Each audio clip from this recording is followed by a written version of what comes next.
Hey guys, I'm Jade and welcome to my channel. If you are here for a history lesson on the origins of locks, you can just go to this timestamp here. I know, I'm so nice. But essentially I'm going to be curling my hair with these babies. Yep, pipe cleaners. I do not own a set of curlers or like straighteners or anything. I don't put heat in my hair.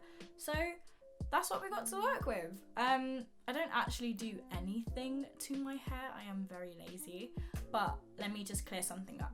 A lot of people think that locks are a very limiting hair option. No. The only thing that is limiting is your imagination, or I guess in my case, laziness. All I really do to my locks is just like, I wake up, I go like that, maybe give it a little zhuzh, and that's it. You know, put a headscarf on if I'm really lazy. Mainly hats.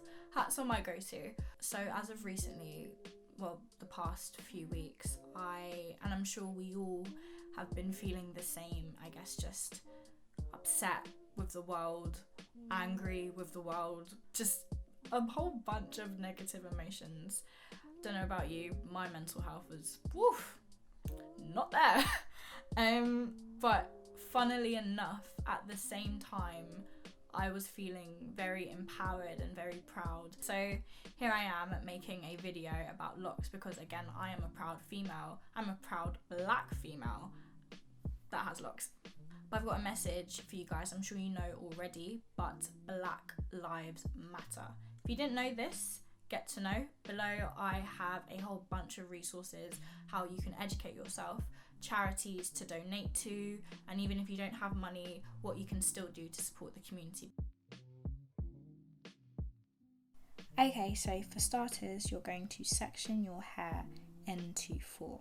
You don't have to, but it does make life easy, and who doesn't want an easy life? So I just washed my hair and it was quite damp, but I did have a spray bottle with me just to give it a little bit more moisture. Now on for the exciting bit, the pipe cleaners. So what you're going to do, you're going to get 2 pipe cleaners and you're going to fold the top into a loop, and then you're going to twist it all the way down. Now with the looped end, you're going to put that at the bottom of your hair and then just start rolling all the way to the top, and then the excess bit you fold it down so it stays nice and secure. I'm going to do that for you for a second time. So you fold it into a loop and twist it all the way down. If you need to spray your hair again, you can. And then with the looped end, place it at the bottom of your hair and then roll it all the way to the top and fold it back down. And this is what it looks like, all nice and close up. Welcome students, I'm Miss Nash, but I'm a cool teacher so you can just call me Jade. The only place to start is the beginning, or wherever that is, to be honest. So many cultures claim to have done locks first. Note that I say locks and not dreadlocks. We'll get into that later. The first literary mention of locks dates back to around 1700 BC in the Hindu Vedas. It says that the god Shiva wore matted locks. But then you have the Egyptians. People wearing locks were carved into artifacts, and on the walls, excavated mummies have been found with their locks still intact. And yet, some of the earliest depictions of locks were from the European Minoan civilization, who were based in Crete, which is now a part of Greece. Their civilization flourished from 3000 BC to roughly 1100 BC. So it's safe to say that I don't think anyone can pinpoint who started it, since locks were worn by so many cultures throughout history. But how did it become synonymous with the Rastafarian culture? Probably the first thing you think of is Bob Marley, rest in power. But it starts a couple decades before him. In the 1930s, Marcus Garvey pioneered the Back to Africa movement, as well as pushing Pan-Africanism. This may be controversial to some, leave a comment down below, but without Garvey, there wouldn't be a Malcolm, a King, or even a Mandela. He inspired them all and gave black people a sense of dignity and destiny. But anyways, because of this, Rastafarianism was born. As a religion, there are key aspects that were taken from the Bible, but instead of Jesus, the Emperor Haile Selassie was regarded as the Messiah. In the Bible, Numbers chapter 6 verse 5, it states that all the days of the vow of separation, no razor shall pass over his head, until the day be fulfilled of his consecration to the Lord. He shall be holy, and shall let the hair of his head grow.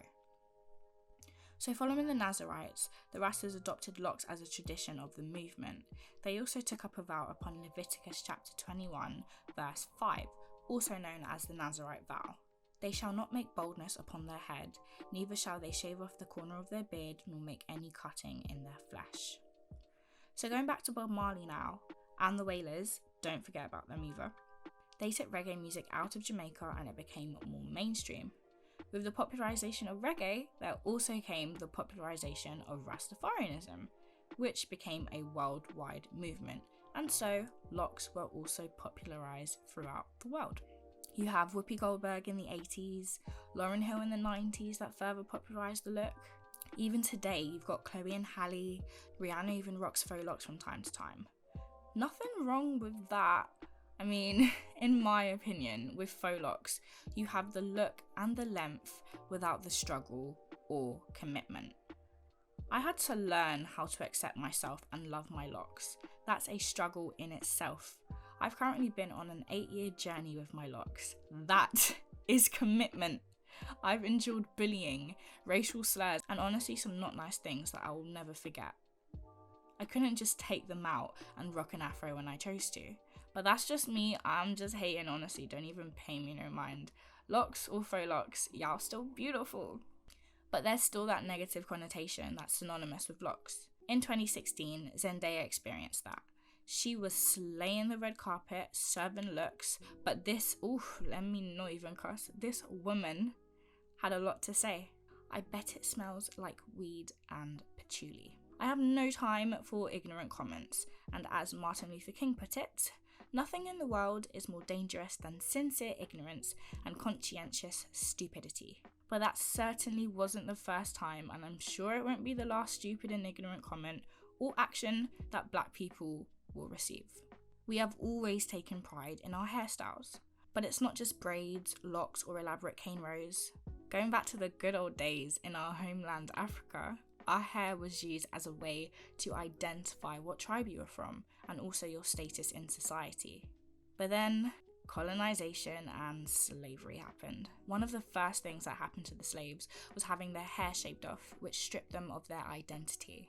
If you fast forward now to 1786, in America, the Taking law was passed, which was designed to regulate black hair, since it was adorned with gems and beads, making them stand out from white women.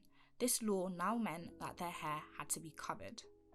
The white women created stigmas around our natural hair, which unfortunately can still be seen in today's society. Having natural hair is unprofessional, it's dirty, smelly, and unkept. So wearing locks now, it's rooted in the idea of rejecting white society, aka Babylon, and their white standards of beauty.